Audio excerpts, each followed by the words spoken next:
Pagdapit hapon sa buge, kagayan ay hindi lang simpleng paglubog ng araw. Ito ay isang ritual ng kalikasan na mailasa ng sunog na uling, alat ng dagat, at amoy ng basang lupa.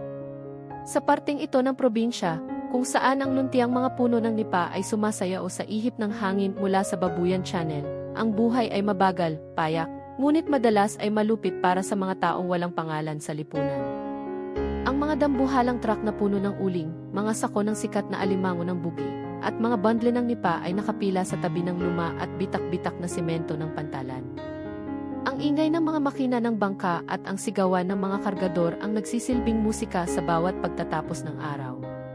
Sa gitna ng kaguluhang ito, sa ibabaw ng isang lumang gulong ng truck na matagal nang inabandona at nilulumot, ang 8 taong gulang na si Sienna Valdez ay tahimik na nakaupo.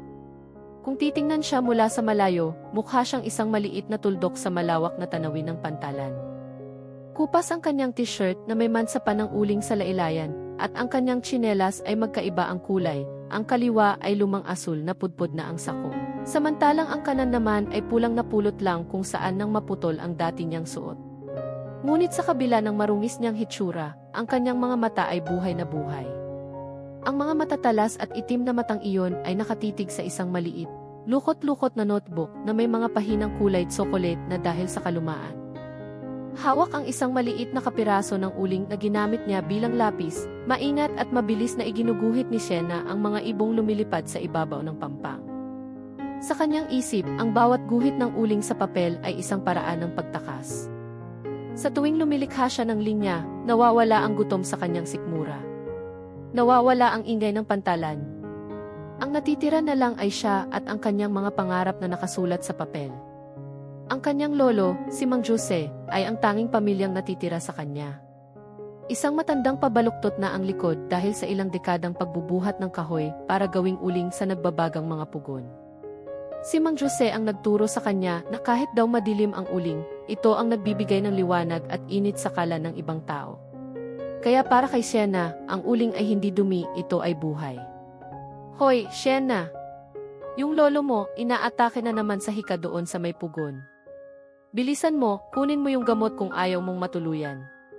Ang matinis at nakatutulig na sigaw na iyon ay nanggaling kay Gino, isang 14 na taong gulang na binatilyong kilalang basagulero sa pantalan. Anak si Gino ng isa sa mga engkantador o migleman ng uling, kaya mataas ang tingin niya sa sarili niya kumpara sa mga batang nagkakahiglang ng natapong produkto. Madalas niyang asarin si Sienna dahil alam niyang wala itong magulang na magtatanggol sa kanya. Sa pagkakataong ito, may dala siyang malaking ngiti sa labi, halatang natutuwa sa takot na biglang gumuhit sa mukha ng batang babae. Nabitawan ni Sienna ang kanyang notebook. Ang kapirasong uling ay gumulong sa dumi. Biglang nanginig ang kanyang mga tuhod. Ang hika ni Mang Jose ang pinakamalaking takot niya sa buhay. Sa tuwing naririnig niyang humihingal ang matanda sa gabi, pakiramdam niya ay maiiwan siyang mag-isa sa mundo. Tatayo na sana siya para tumakbo patungo sa mga pugon ng isang boses, malalim ngunit pambata pa, ang umalingaw sa likod ni Gino. Huwag kang maniwala sa kanya, Sienna. Nakita ko ang lolo mo kanina lang, masiglang umiinom ng kape at nakikipagkwentuhan sa kanto doon sa may tindahan ni Aling Nena. Napatigil si Sienna. Lumingon si Gino na may inis sa mukha. Sa tapat nila ay nakatayo ang isang 10 taong gulang na batang lalaki na halatang hindi taga roon. Suot nito ang isang mamahaling varsity jacket na kulay asul at puti, malinis ang sapatos, at maayos ang gupit ng buhok. Siya si Julian Ledesma. Anak siya ng sikat na Chief Structural Engineer na si Don Roberto Ledesma, ang kumpanyang kinuha ng pamahalaan para pamahalaan at itayo ang dambuhalang bagong tulay na magkokonekta sa mga liblib na baryo ng Bukay. Mayaman si Julian, may marangyang buhay sa Maynila, ngunit sa tuwing dumarating sila sa Cagayan para sa proyekto ng kanyang ama, tinatakasan niya ang kanyang striktong tutor. Mas gusto niyang panoorin ang mga alon, ang mga bangka, at ang mga totoong tao sa pantalan kaysa magbasa ng mga makakapal na libro sa loob ng naka-aircon nilang temporaryong quarters. Tiningnan ni Julian si Gino nang may matatag, walang katatakutang mga mata. Umalis ka nga rito, Gino. Kung hindi mo titiigilan ang pagsisinungaling sa kanya, isusumbong kita sa mga pulis doon sa outpost. Alam ng tatay ko ang chief of police rito, at siguradong malalagot ang tatay mo kapag nalaman nilang nanggugulo ka ng mga bata ng manggagawa. Dahil sa takot sa pangalan ng pamilya Ledesma, na siyang nagpapasahod din sa halos kalahati ng mga tao sa pantalan sa pamamagitan ng proyekto sa tulay, biglang nawala ang tapang ni Gino. Nagreklamo ito sa ilalim ng kanyang hininga, sumipa ng isang maliit na bato, at mabilis na naglakad palayo habang nakapamulsa. Napasandal si Sienna sa lumang gulong, hinahawakan ang kanyang dibdib habang dahan-dahang kumakalma ang kanyang mabilis na tibok ng puso. Salamat, Julian. Akala ko talaga totoo na. Akala ko mawawala na naman si Lolo. Wala yun, sabi ni Julian sabay ngiti. Isang ngiti na walang halong panghusga sa karungisan ng batang babae. Lumapit siya at umupo sa tabi ni Sienna sa ibabaw ng malaking gulong, walang pakialam kung marumihan man ang kanyang mamahaling pantalon. Napansin ng kanyang mga mata ang notebook na nahulog sa lupa. Pinulot niya ito, pinagpagan ang alikabok, at tiningnan ang drawing ng mga ibon. Ang ganda naman yan. Ang tatalas ng mga linya mo kahit uling lang ang gamit mo. Nahiya si Sienna at pilit na kinuha ang notebook. Pangit yan. Madumi. Hindi kaya seryosong pagkontra ni Julian. May buhay ang mga drawing mo. Nabitawan ni Sienna ang kanyang notebook. Ang kapirasong uling ay gumulong sa dumi. Biglang nanginig ang kanyang mga tuhod. Ang hika ni Mang Jose ang pinakamalaking takot niya sa buhay. Sa tuwing naririnig niyang humihingal ang matanda sa gabi, pakiramdam niya ay maiiwan siyang mag-isa sa mundo.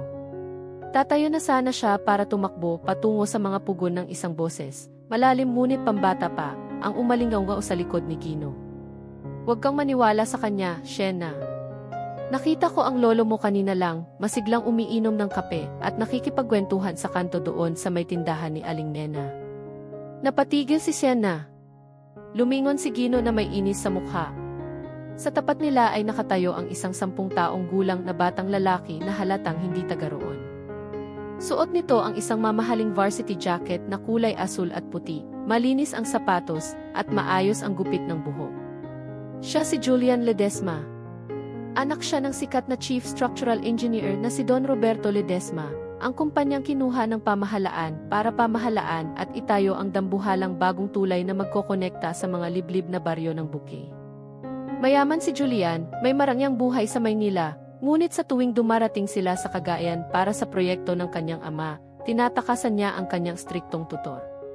Mas gusto niyang panoorin ang mga alon, ang mga bangka, at ang mga totoong tao sa pantalan kaysa magbasa ng mga makakapal na libro sa loob ng naka-aircon nilang temporaryong quarters.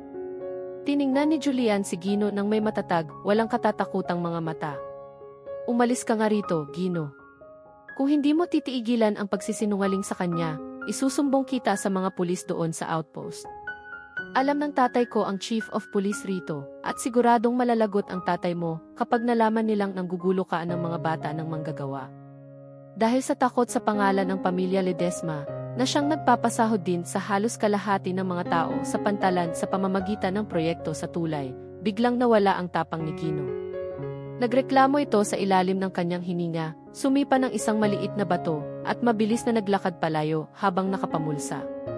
Napasandal si Sienna sa lumang gulong, hinahawakan ang kanyang dibdib habang dahan-dahang kumakalma ang kanyang mabilis na tibok ng puso. Salamat, Julian. Akala ko talaga totoo na.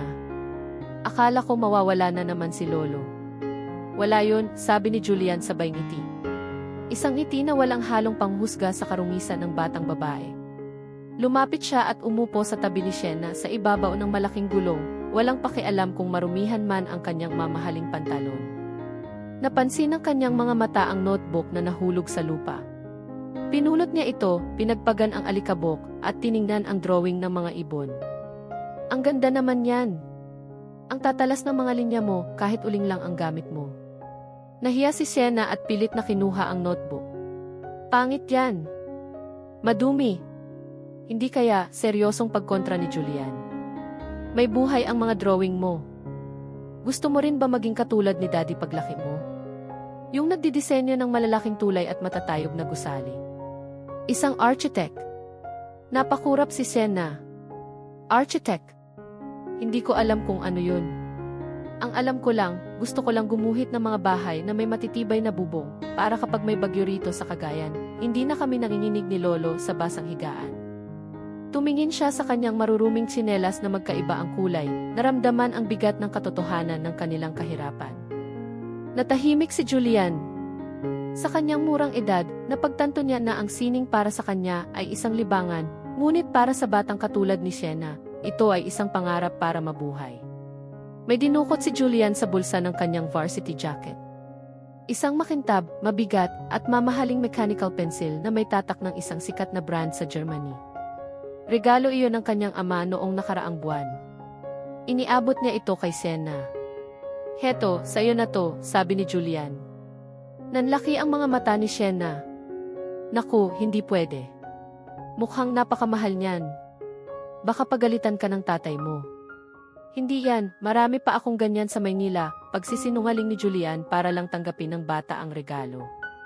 "Gusto ko, kapag malaki ka na, at sikat ka ng taga-disenyo ng mga totoong bahay at gusali, gagamitin mo yan ah." "Pangako." Tiningnan ni Sienna ang mechanical pencil na parang isang mahiwagang bagay mula sa ibang mundo. Dahan-dahan niyang iniabot ang kanyang kamay, maingat na hindi madumihan ng uling ang balat ni Julian.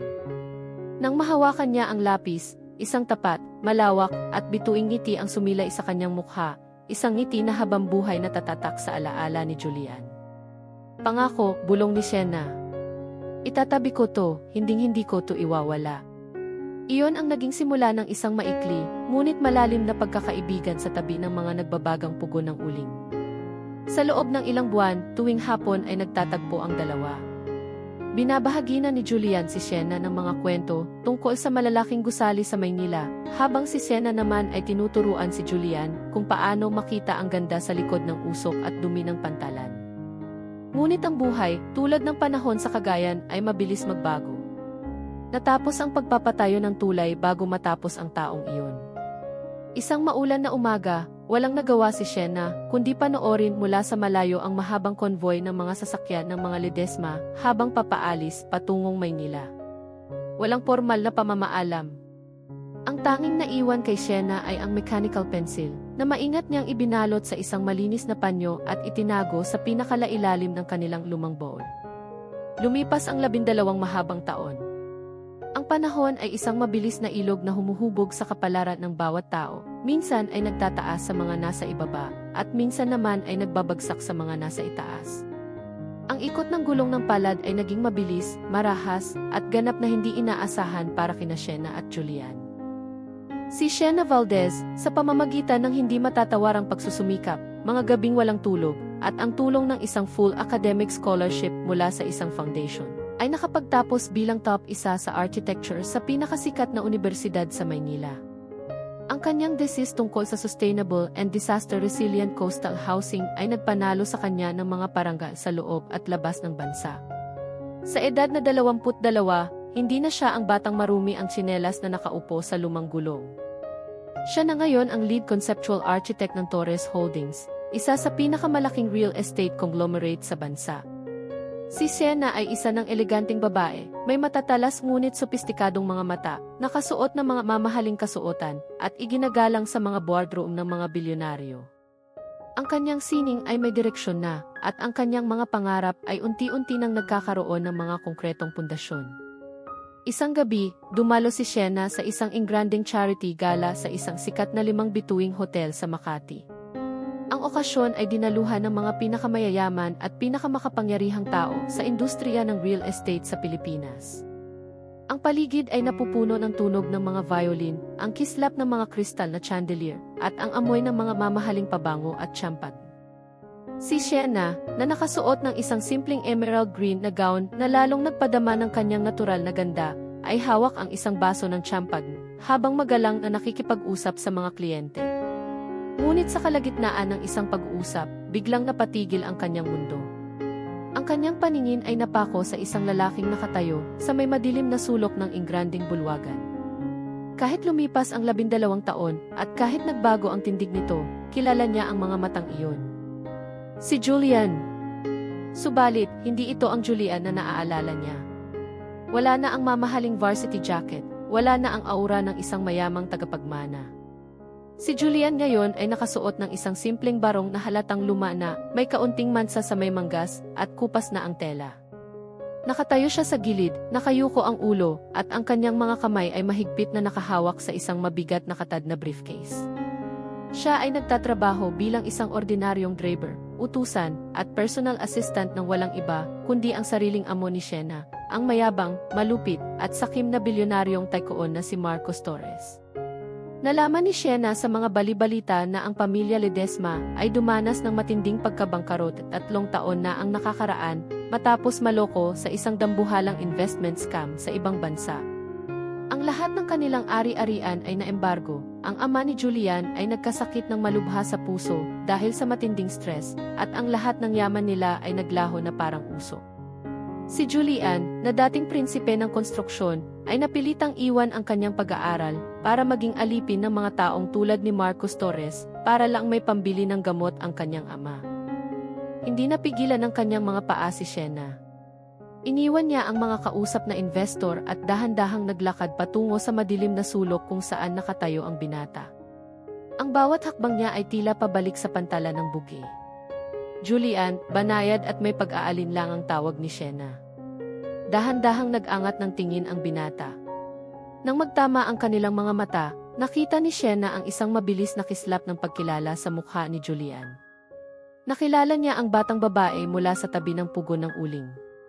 Ngunit nang makita niya ang eleganteng hitsura ni Sienna, ang mamahaling gown nito, at ang AC badge na nagpapakita ng posisyon nito bilang lead architect, biglang napalitan ang kislap na iyon ng matinding hiya at lungkot.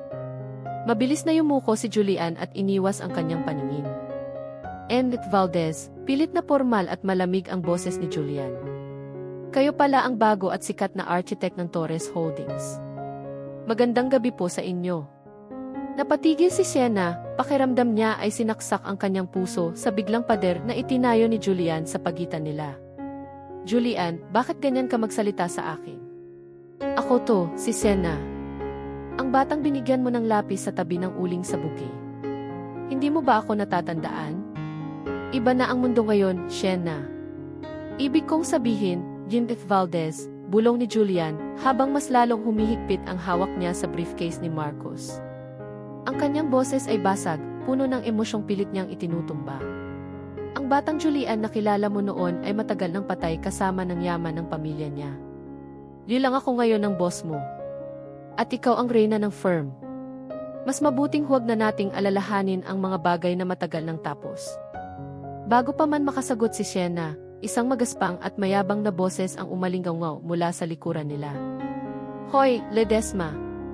Nasaan ang mga susi ng sasakyan ko? At bakit nakikipag-usap ka sa lead architect ko? Huwag mong sayangin ang oras niya, baka madumihan mo pa ang gown niya. Sigaw ni Marcos Torres, na halatang nakainom na at may mapang-aping tawa habang papalapit sa kanila. Yumuko ng mas mababa si Julian. Paumanhin po, Sir Marcos. Heto na po ang mga susi. Tumalikod si Julian, bitbit ang mabigat na briefcase, at mabilis na naglakad sa likod ng nagmamalaking bilyonaryo. Iniwan si Sienna na nakatayo sa gitna ng marangyang bulwagan. Luhaan ang mga mata at may nagbabagang galit at lungkot sa kanyang puso. Hindi naging madali para kay Sienna ang mga sumunod na araw matapos ang gabing iyon sa gala. Sa bawat pagpikit ng kanyang mga mata, ang nakikita niya ay hindi ang sarili niyang mga blueprint o ang mga papuri ng mga kliyente, kundi ang sugatang anyo ng mga mata ni Julian. Ang lalaking nagturo sa kanya kung paano mangarap ng malaki ay ang lalaki na ngayon ay ninanakawan ng sariling pagkatao ng isang mapang-aping bilyonaryo. Ginamit ni Sienna ang kanyang otoridad bilang lead conceptual architect ng Torres Holdings. Noong hiningi ni Marcos Torres ang pinal na plano para sa itatayong ecotourism port sa Bugi, Cagayan, isang dambuhalang proyekto na nagkakahalaga ng daan-daang milyong piso, may isang kondisyon na inilatag si Sienna. Gusto ko, si Julian Ledesma ang maging permanenteng driver at liaison officer ng engineering team ko para sa buong durasyon ng fieldwork sa Cagayan, seryosong sabi ni Sienna habang nakatayo sa tapat ng marangyang lamesa ni Marcos. Siya ang pamilyar sa pasikot-sikot ng Bugi dahil ang ama niya ang nagtayo ng lumang tulay doon. Kung wala siya, hindi ko masisiguro ang katumpakan ng datos ng lupain. Tumawa ng malakas si Marcos, sabay buga ng usok ng kanyang mamahaling sigarilyo. Kung ang utusan na yan ang gusto mo, kunin mo. Walang kwentang tao yan, kasama ng tatay niyang paralisado na. Siguraduhin mo lang na matatapos ang port sa takdang panahon, Architect Valdez. Ang biyahe pabalik sa Cagayan ay binalot ng nakabibinging katahimikan. Si Julian ang nasa manibela, formal ang suot na uniforme, habang si Sienna naman ay nasa passenger seat. Habang papalapit sila sa probinsya, unti-unting napapalitan ang mga nagtataasang gusali ng Manila ng mga luntiang bukirin at ang pamilyar na simoy ng hangin mula sa Hilaga. Nang marating nila ang isang madilim at liblib na bahagi ng kalsada sa Bugey, hindi na natis ni Sienna ang lamig ng binata. "Iparada mo ang sasakyan, Julian," utos ni Sienna. "Ennet Valdez, nasa schedule po tayo. Kailangan nating makarating sa hotel bago maggabi. Sabi ko iparada mo ang sasakyan." Puno ng otoridad ngunit may halong pagkabalisa ang boses ni Sienna. Mabilis na ibinabi ng binata ang sasakyan sa tabi ng kalsada at pinatay ang makina. Lumingon si Julian, tuwid ang likod, pilit pa ring nagpapakita ng profesionalismo. "May problema ba sa pagmamaneho ko, Gil Valdez? May kailangan ba kayo?" "Sienna, Julian." "Sienna ang pangalan ko." Humarap si Sienna sa kanya, ang mga mata ay nagsisimula ng mangilid ang luha sa galit at lungkot. "Bakit mo ba ginagawa to sa sarili mo? Bakit hinahayaan mong tratuhin ka ni Marcos na parang basahan? Ang Julian na kilala ko noon sa pantalan, matapang, may paninindigan, hindi natatakot kahit kay Gino. Pero ngayon, bakit hinahayaan mong tapakan niya ang pagkatao mo?" Humarap si Julian, at sa unang pagkakataon, matapos ang 12 taon, nakita ni Sienna ang matinding pagod, galit, at emosyong matagal nang nakakulong sa dibdib ng binata.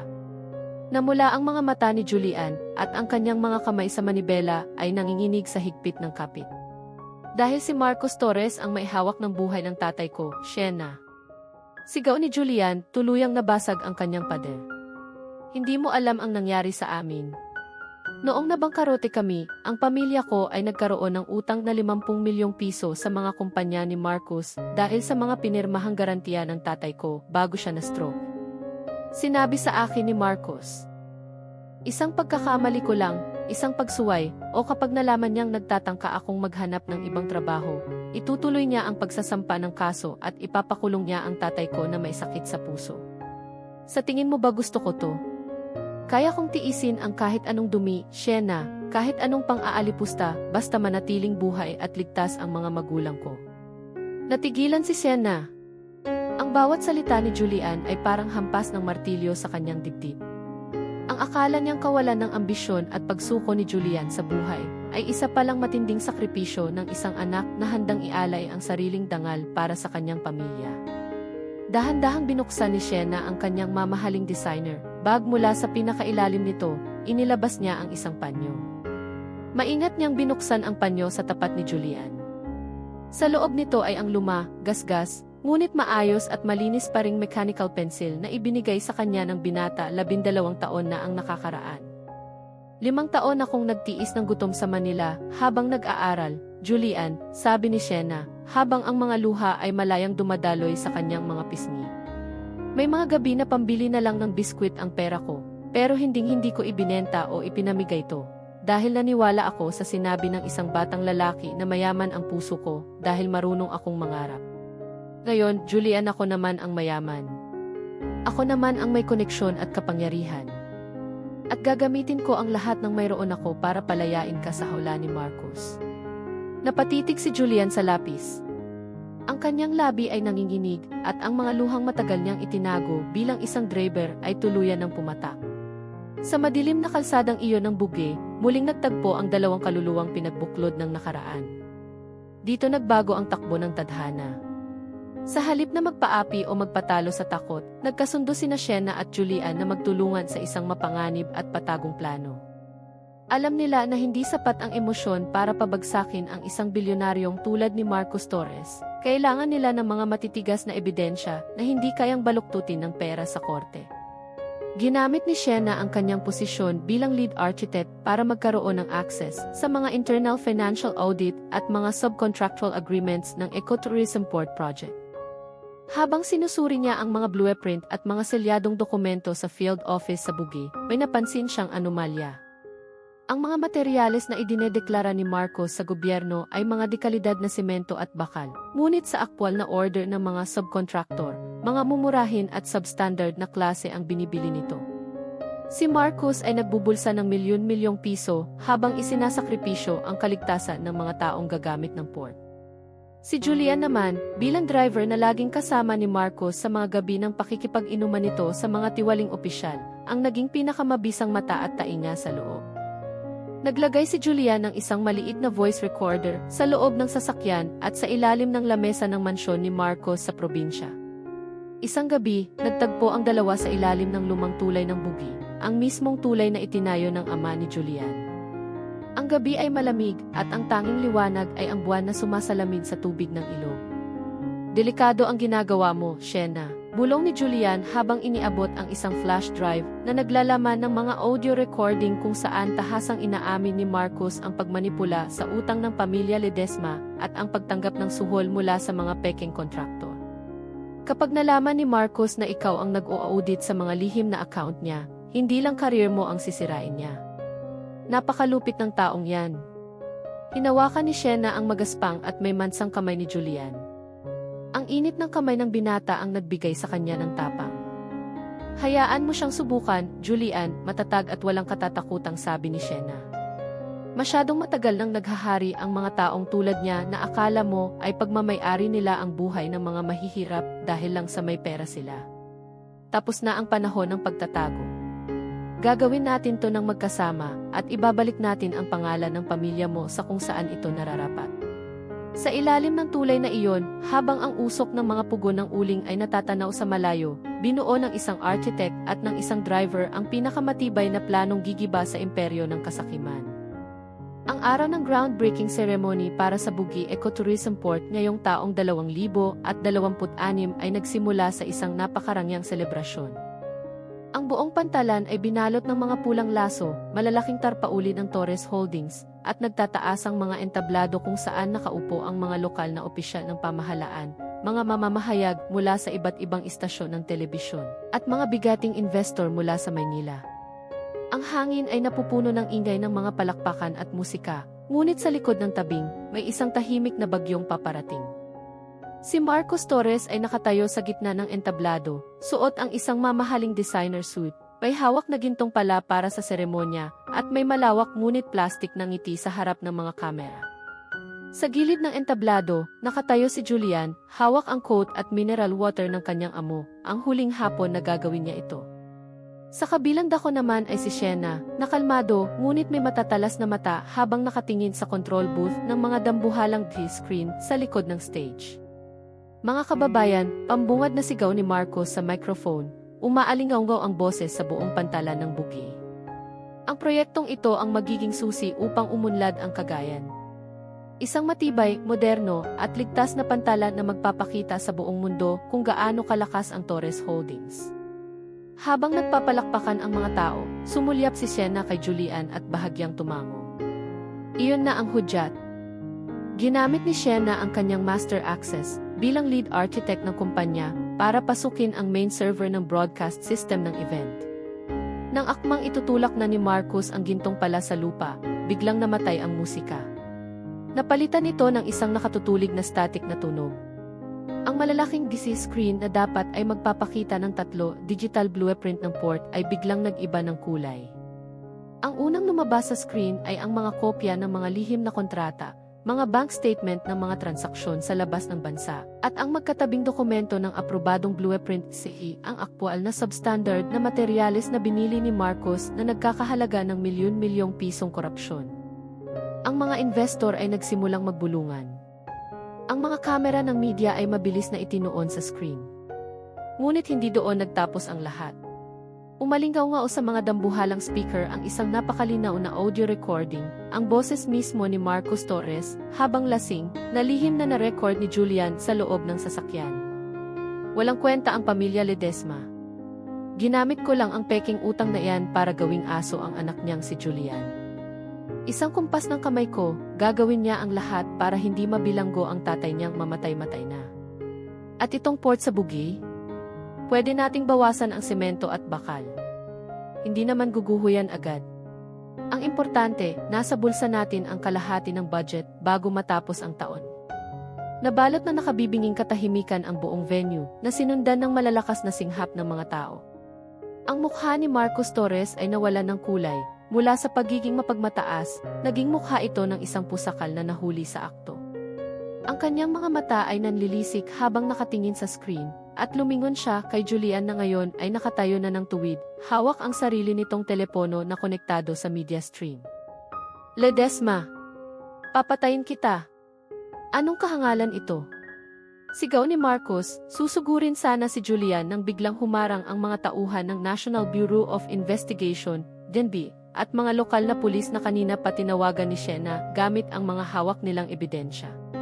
Marcos Torres, mayroon kaming warrant of arrest para sa mga kasong grand fraud, extortion, at technical malversation, deklarasyon ng Chief of Police habang pinipusilasan ang bilyonaryo sa harap ng mga kumikislap na flash ng kamera ng mga reporter. Habang hinihila ng mga otoridad si Marcos pababa ng entablado, naglakad si Shena patungo kay Julian. Sa gitna ng kaguluhan ng mga nagtatakbuhang tao at ng ingay ng media, nagkatitigan ang dalawa. Wala silang sinabi, ngunit sa higpit ng pagkakahawak ng kanilang mga kamay sa ilalim ng asul na langit ng bugey, alam nilang tapos na ang panahon ng pagiging alipin. Ang imperyo ng kasakiman ay gumuho na. Ang mga sumunod na linggo matapos ang groundbreaking skandal ay naging parang isang mabilis na legal na marathon. Dahil sa bigat at linaw ng mga ebidensyang isinumite ni Shena at Julian, hindi nagawang makapagpiyansa ni Marcos Torres. Ang lahat ng mga ari-arian nito ay isinailalim sa investigasyon at ang Torres Holdings ay tuluyang bumagsak sa stock market. Higit sa lahat, ang Department of Justice ay nagpalabas ng isang pinal na resolusyon. Ang 50 milyong pisong utang na pilit na ipinapasa at ginagamit ni Marcos para i-blackmail ang pamilya Ledesma ay idineklara ng korte na walang bisa at produkto ng iligal na panggigipit. Isang maagang umaga sa labas ng gusali ng ihi sa Maynila, hawak ni Julian ang opisyal na kopya ng dokumento na may selyo ng pamahalaan. Ang kanyang mga kamay ay bahagyang nanginginig, hindi dahil sa takot, kundi dahil sa matinding kaginhawaan. Ang pasanin na binuhat niya sa kanyang mga balikat sa loob ng 3 taon, ang takot na makitang mabilanggo ang kanyang maisakit na ama, ay tuluyan ng naglaho. Malaya na kami, Shena, bulong ni Julian nang makita niyang pababa ng sasakyan ang dalaga. Si Shena ay nakasuot na lang ng isang simpleng blusa at pantalon, malayo sa marangyang gown na suot niya noong una silang muling magkita sa gala. Nawalan din siya ng trabaho dahil gumuho ang kumpanya, ngunit ang kanyang mukha ay mas buhay, mas payapa at mas maganda kaysa kailanman.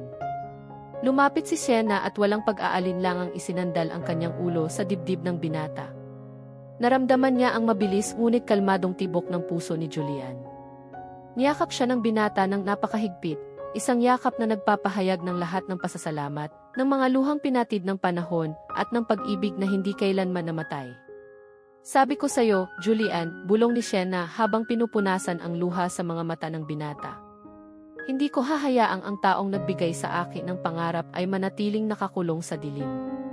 Ang huling pirma na ito ay hindi lang para sa kalayaan ng pamilya mo, kundi para sa simula ng ating bukas. Sa labas ng gusaling iyon, sa ilalim ng sikat ng araw ng Maynila, alam ng dalawa na bagamat wala silang natirang pera o malalaking posisyon sa korporasyon, hawak naman nila ang pinakamahalagang bagay sa mundo, ang kanilang dangal, ang kanilang kalayaan at ang isa't isa. Pagsapit ng kalagitnaan ng taong 2026, ang simoy ng hangin sa bugi, Cagayan ay tila may dalang bagong pag-asa. Ang ingay ng mga kontrobersya at ang usok ng mga nagdaang legal na labanan sa Maynila ay tuluyan ng napawi. Bumalik sina Julian at Shena sa lupang kanilang sinilangan, hindi na bilang mga biktima ng malupit na pagkakataon, kundi bilang mga arkitekto ng sarili nilang kapalaran. Dahil sa ipinakitang katapangan at integridad ni Shena sa paglalantad ng korupsyon sa Torres Holdings, hindi siya nawalan ng pangalan sa industriya. Sa halip, ilang malalaking environmentalist groups, lokal na kooperatiba ng mga mangingisda, at mga dayuhang investor na naniniwala sa tapat na pamamahala ang lumapit sa kanya. Nag-alok sila ng sapat na pondo upang matuloy ang pagpapatayo ng Bugi Ecotourism Port, ngunit sa pagkakataong ito, ang proyekto ay gagawin sa tamang paraan, ligtas, makakalikasan, at mairespeto sa mga lokal na manggagawa. Sa isang maliit na opisina na gawa sa semento at kahoy na nakaharap sa dalampasigan, itinayo nila ang kanilang sariling kumpanya, ang Ledesma & Valdez Architectural and Engineering Firm. Sa loob ng opisina, makikita ang pagbabago ng panahon. Ang ama ni Julian ay unti-unti nang lumalakas at nagsisilbing konsultant ng kumpanya, habang ang mga lumang kasamahan ni Mang Jose sa ulingan ay nabigyan ng maayos at ligtas na trabaho sa konstruksyon. Si Shena ang utak sa likod ng mga makabagong disenyo, at si Julian naman ang namamahala sa logistics at field operations. Ang kanyang galing sa pamumuno na matagal na itinago bilang isang driver ay sa wakas ay nagamit na sa tamang pundasyon. Isang hapon, habang ang langit ay nagpapalit ng kulay asul at kahel, naglakad ang dalawa patungo sa breakwater ng pantalan. Sa kanilang paglalakad, nakasalubong nila si Gino. Wala na ang mayabang na ngiti nito noong bata pa sila. Ngayon, si Gino ay isa na sa mga pinagkakatiwalaang foreman sa kanilang port project. Suot ang kanyang safety helmet, magalang itong tumango at mumiti sa dalawa. Magandang hapon, Architect Shena, Sir Julian. Maayos na po ang pundasyon sa Phase 1. Salamat, Gino. Mag-ingat kayo sa pag-uwi, sagot ni Julian sabay tapik sa balikat nito. Nang makarating sila sa dulo ng pampang, kung saan humahampas ang mga alo ng Babuyan Channel, naupo sila sa ibabaw ng isang pamilyar na bagay. Ang lumang gulong ng truck na naging saksi sa kanilang unang pagtatagpo 12 taon na ang nakakaraan. Ang hangin ay may amoy pa rin ng uling at alat ng dagat, ngunit ang puso nila ay wala ng bigat. May dinukot si Julian sa bulsa ng kanyang suot na field jacket. Iniabot niya ito kay Shena kasama ang isang blankong piraso ng blueprint paper. Ito ang lumang mechanical pencil, gasgas ang katawan, ngunit nagniningning sa ilalim ng dapit hapon. "Oh, heto na ang mahiwagang lapis mo, Architect Valdez," nakangiting biro ni Julian, habang ang kanyang mga mata ay nakatitig sa mukha ng dalaga ng may malalim na pag-ibig. "Medyo matagal kong hiniram. Pwede mo na bang iguhit ang susunod na plano?" Kinuha ni Shena ang lapis, nararamdaman ang bigat ng lahat ng kanilang sakripisyo. Tumingin siya kay Julian. "Anong klaseng plano ang gusto mong simulan natin?"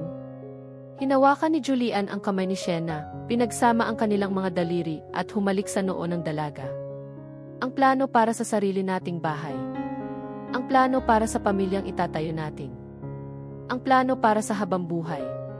Nangiti si Shena, ang parehong tapat at bituing ngiti na nakita ni Julian noong sila ay mga bata pa sa ulingan. Isinandal niya ang kanyang ulo sa malapad at matatag na balikat ng binata habang pinapanood ang huling sinag ng araw. "Hindi ko na kailangang iguhit yan, Julian," bulong ni Shena habang dahan-dahang ipinikit ang kanyang mga mata sa kapayapaan. "Dahil ang pinakamaganda, pinakamatibay, at pinakamahalagang pundasyon ng buhay ko ay ang kasama ka ngayon at sa lahat ng bukas na darating." Sa tabi ng nagbabagang ganda ng dapit hapon sa bukid, ang kwento ng batang ulingan at ng prinsipe ng tulay ay nakasumpong na ng kanilang walang hanggang tahanan.